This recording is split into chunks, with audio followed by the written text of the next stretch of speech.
Salut à toutes et à tous, c'est votre hôte Saïd, content de vous retrouver pour un nouvel épisode de l'Arène Podcast. Alors aujourd'hui, on repart sur de l'historique. Je réponds à l'une des questions que vous êtes sûrement déjà posées. Quel est le plus vieux sport de combat ? Eh bien, la réponse est simple. Bienvenue dans l'Arène Podcast, c'est l'épisode 39.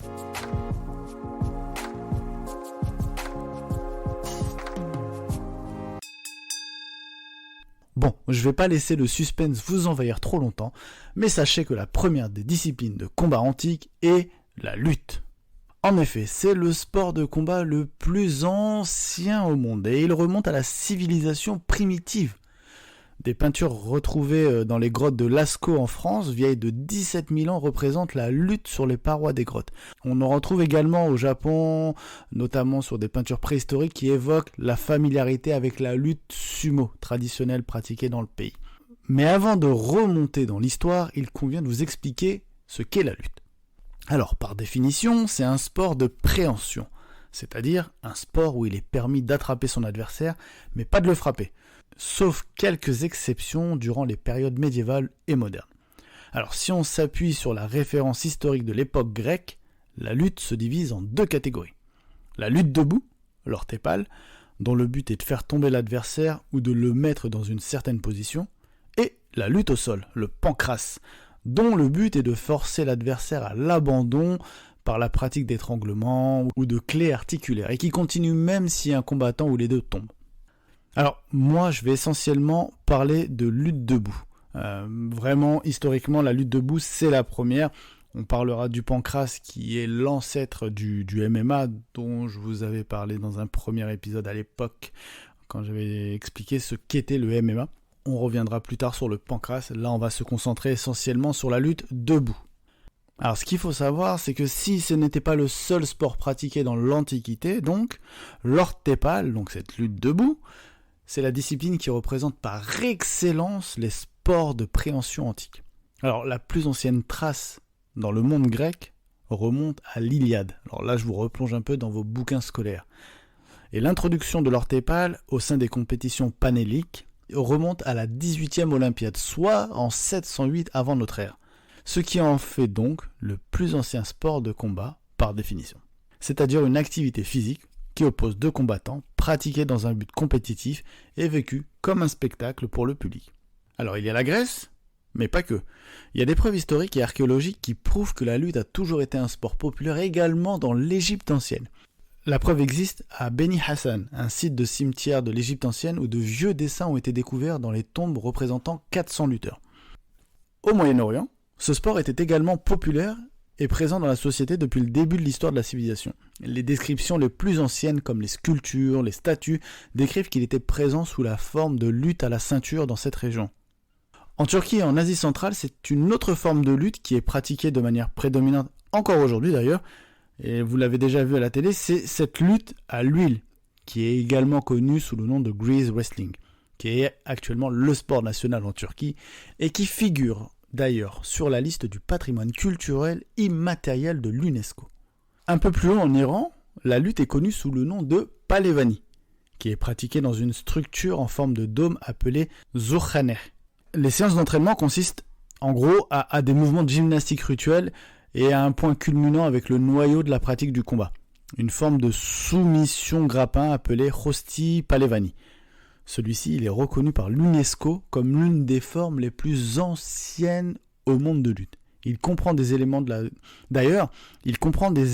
la culture persane pré-islamique avec la spiritualité de l'islam chiite et du soufisme.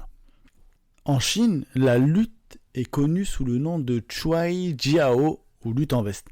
Le premier terme chinois pour la lutte est Jiao Di et il est dit justement que cela a été pratiqué en 2697 avant Jésus-Christ par l'armée de l'empereur jaune.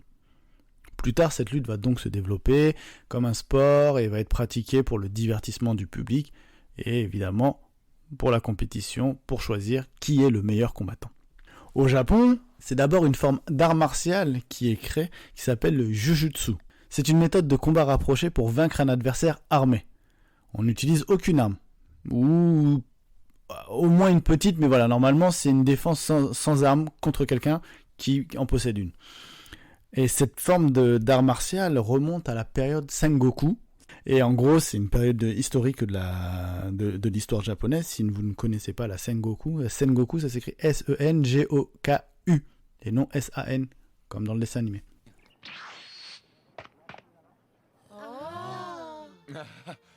Bonjour tout le monde. Ah, papa. Sangoku. Salut l'artiste.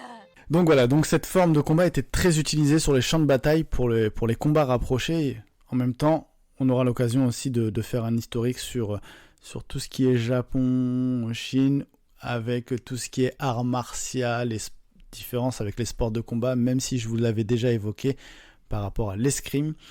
C'est très intéressant d'ailleurs. Tout ça pour vous dire, comme vous pouvez l'entendre depuis quelques minutes, la lutte a donc traversé l'histoire et le temps à travers le monde entier et continue d'être pratiquée sur toute la planète. En fait, la lutte, elle est toujours pratiquée dans ses formes traditionnelles selon les pays, en gardant vivant la culture et l'esprit du pays. C'est un peu la lutte dans certains pays, c'est un peu véritablement un patrimoine culturel qu'on continue à transmettre à travers les générations, de génération en génération, et voilà. Donc, je vous invite à vous intéresser vraiment particulièrement à la lutte. Vous allez découvrir de belles choses et vous allez voir que dans plusieurs pays, on n'a même pas parlé de l'Afrique, mais l'Afrique également possède un nombre incalculable de luttes, la lutte camerounaise, la lutte sénégalaise, qui remonte à des millénaires également. Donc tout ça pour dire que voilà, il y a chaque pays a sa tradition et la lutte regorge d'histoire.